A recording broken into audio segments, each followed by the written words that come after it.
नमस्कार, welcome to Reno programming YouTube channel. तो आज के वीडियो में हम बात करने वाले हैं कमेंट्स और यूजर इनपुट्स के बारे में। कमेंट्स की जहाँ तक मैं बात करूँ, कमेंट्स का मतलब हमारा सीधा सा होता है कि जब भी किसी कोड का एग्जीक्यूशन हमें बंद करना हो कुछ टाइम के लिए, कि ताकि हमें फ्यूचर में वापस उसको यूज कर सके अनकमेंट करके, तो हम उस जो कोड ब्लॉक है, जो पार्ट ऑफ कोड है, उसको हम कमेंट में कन्वर्ट कर सकते हैं। कमेंट दो टाइप की होती है हमारे पास, single line comment, multi line comment. दोनों को अपन पढ़ते हैं। तो मैं डायरेक्ट कोड से आपको इस चीज़ को समझाने की ट्राई करता हूँ कि जैसे मैंने यहाँ पे एक फाइल बना लेते हैं अपन डे 4 की, पाइथन की सीरीज में डे 4 नाम से हमारी फाइल है। इसके अंदर मैं बात करने वाला हूँ कमेंट्स के बारे में। तो कमेंट्स की अगर मैं थ्योरी लिखूँ तो इसका ये होता है कि to stop the execution of a code block we use comment. ठीक है, कमेंट का दो टाइप की होती है। सिंगल लाइन कमेंट की बात करें सबसे पहले, तो सिंगल लाइन कमेंट के बारे में हम सीधा सा बात करते हैं कि अगर if we want to comment a single line of code, we want to comment a single line of code, हम सिंगल लाइन कमेंट का यूज करते हैं। इसके लिए बेसिक सा अपन काम इतना सा करते हैं कि वी एड ए हैशटैग, ये हैशटैग जिसको अपन हैशटैग अपन सब जानते हैं, hashtag at the start of the line.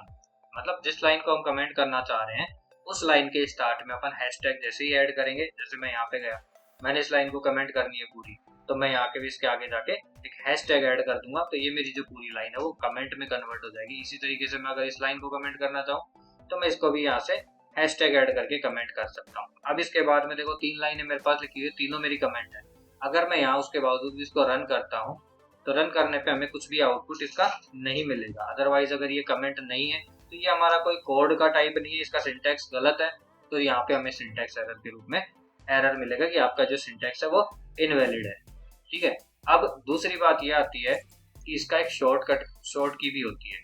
Single line comment की शॉर्ट की, जो हर एक किसी प्रोग्रामिंग लैंग्वेज में सेम शॉर्ट की होती है, चाहे अपन वेब डिजाइन पढ़ें HTML CSS जावास्क्रिप्ट में, चाहे अपन कोई backend language Python Java C++ कैसी भी लैंग्वेज पढ़ रहे हैं, उनमें सब में सेम काम करता है, जिसको अपन CTRL प्लस फॉरवर्ड स्लैश। जिस लाइन को आपको कमेंट करना है, या एक साथ आप सारी लाइन सेलेक्ट करके भी अगर कंट्रोल प्लस फॉरवर्ड स्लैश का इस तरीके से यूज करते हैं, तो वो भी सिंगल लाइन के थ्रू हर एक लाइन को सिंगल लाइन कमेंट में कन्वर्ट करता है, क्योंकि हर लाइन के आगे ये हैशटैग ऑटोमेटिकली ऐड कर देता है। तो जैसे ही हैशटैग ऐड होगा सारी लाइनें सिंगल लाइन के थ्रू कमेंट हो जाएंगी। ऐसे ही दूसरा पार्ट जो अपना आता है उसको बोलते हैं अपन मल्टी लाइन कमेंट।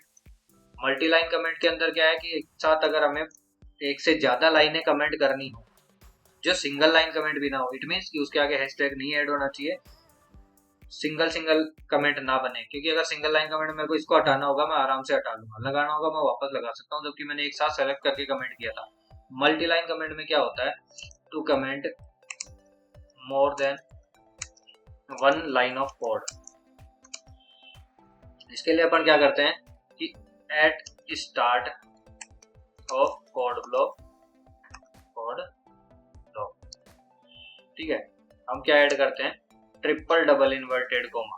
ठीक है, जैसे मान लो कि मैं यहाँ पे कुछ लिख देता हूँ, दिस इज कमेंट। मान लो ये मेरा कोड ब्लॉक है, तो इमेजिन करते हैं 2-3 लाइन का है, तो दिस इज कमेंट मैंने इसमें लिखा। इसके बाद में मैंने इसको स्टार्ट किया triple double inverted coma, and किया ट्रिपल डबल इन्वर्टेड कोमा। ये मैनुअली हमें करना होगा। अगर हमारी, जैसे मान लो कि मैं इसको यहाँ से और सिंगल लाइन कमेंट भी बोल देता हूँ, यहाँ पे मैं इसको करता हूँ ये ट्रिपल डबल इन्वर्टेड कोमा, और इसके बीच में मान लो कि हमारा कुछ कोड, या फिर ट्रिपल डबल इन्वर्टेड कोमा बाद में लगा लेंगे, पहले मैं कुछ वैसे ही लाइंस ऑफ कोड लिख देता हूँ ऐसे। ठीक है, मैंने ये कुछ लाइन ऑफ कोड लिखी, इसके बाद मैंने इसको सेलेक्ट किया। सेलेक्ट करने के बाद में मैंने इसको ट्रिपल डबल इन्वर्टेड कोमा दबाया सेलेक्ट करके, तो ऊपर 3 कोमा ऐड होंगे इन्वर्टेड कोमा, तो नीचे भी 3 कोमा ऐड हो जाएंगे। तो उसके बाद ये वाली जो ब्लॉक है वो भी अपना कमेंट में कन्वर्ट हो जाता है, कुछ भी आउटपुट इसका नहीं आया जब मैंने इसको रन किया। इसके अलावा दूसरा तरीका क्या है कि ये आपके वापस से कुछ कोड ब्लॉक है, ठीक है, इसको आप वापस सेलेक्ट करते हैं ऐसे कैसे। अब मैं यहाँ पे सिंगल ट्रिपल इन्वर्टेड कोमा भी अगर यूज करता हूँ तो भी वो कमेंट के रूप में काम करता है। तो इस तरीके से हम ये देख सकते हैं कि डबल इन्वर्टेड कोमा हो 3 बार या 3 बार सिंगल इन्वर्टेड कोमा हो, अगर किसी कोड ब्लॉक के ऊपर लगाते हैं तो पूरा का पूरा जो अपना कोड होता है वो कमेंट में कन्वर्ट हो जाता है। तो सिंगल कमेंट पढ़ा हमने, मल्टी लाइन कमेंट पढ़ा। इसके बाद में हम अपने अगले टॉपिक के ऊपर आते हैं जो कुछ इस तरीके से है, यूजर इनपुट। तो यूजर इनपुट की बात करते हैं। यूजर इनपुट का बेसिक मतलब क्या है? To take data from user. User से डेटा का इनपुट लेना, उसी को यूजर इनपुट बोलते हैं। जिसके लिए to take input from user we use input function, जिसके अंदर डबल इन्वर्टेड कोमा के अंदर अपना प्रॉम्प्ट होता है जो हमें यूजर को आउटपुट के रूप में शो करवाना होता है, जिसके बिहाफ पे यूजर अपना इनपुट डालता है। जैसे अगर मैं बात करूं तो इसमें जो इनपुट मेथड होता है किस किस डेटा टाइप के लिए हो सकते हैं, मैं फर्स्ट में बात कर रहा हूँ स्ट्रिंग के लिए। ठीक है, मैं स्ट्रिंग इनपुट इसका नाम दे देता हूँ। स्ट्रिंग इनपुट की बात करेंगे तो देखो एक चीज और बता दूं कि टू स्टोर द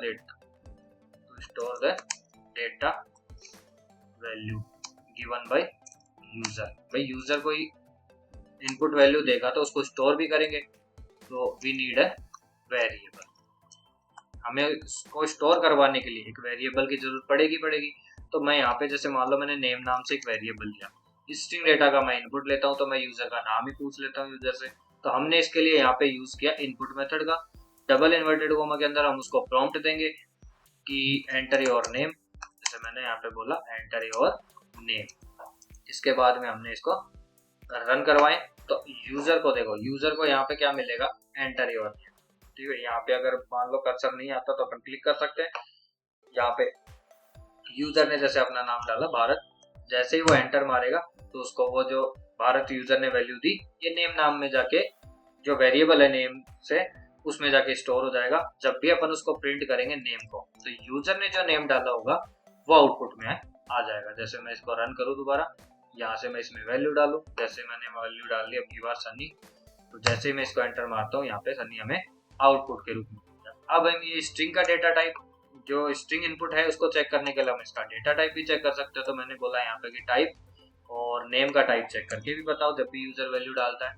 तो जैसे अब की बार मैंने यहाँ पे वैल्यू डाली और मैंने आकाश करके कोई नाम लिख दिया और मैं यहाँ पे एंटर मार रहा हूँ तो देखो आकाश का आउटपुट भी आएगा और यहाँ पे साथ साथ में हमें उसका डेटा टाइप भी बता रहा है जो स्ट्रिंग बता रहा है। अगर मैंने यहाँ पे, अब सवाल ये होता है कि अगर मैंने यहाँ पे डाल दी 125 या कुछ भी इंटीजर वैल्यू डाल दी तो क्या ये भी स्ट्रिंग में काउंट होगा? तो देखो जैसे ही हम यहाँ पे एंटर मारते हैं आउटपुट में 125 आएगा जो प्रिंट नेम का आउटपुट है, और जब उसका डेटा टाइप बताएगा तो वो भी स्ट्रिंग रूप में बताएगा, क्योंकि इनपुट मेथड से जब भी किसी डेटा का इनपुट लिया जाता है वो बाय डिफॉल्ट स्ट्रिंग टाइप में ही स्टोर होता है। ठीक है, उसके बाद में आप टाइप कन्वर्जन कर सकते हो। टाइप कन्वर्जन हमने पिछली वीडियो में देखा था, जिनने टाइप कन्वर्जन नहीं पढ़ा हुआ है वो पिछला वीडियो जाके डे 3 का देख सकते हैं, तीसरा पार्ट देख सकते हैं इस प्लेलिस्ट का। उसके अंदर टाइप कास्टिंग को अच्छी तरीके से डिटेल में समझाया हुआ है।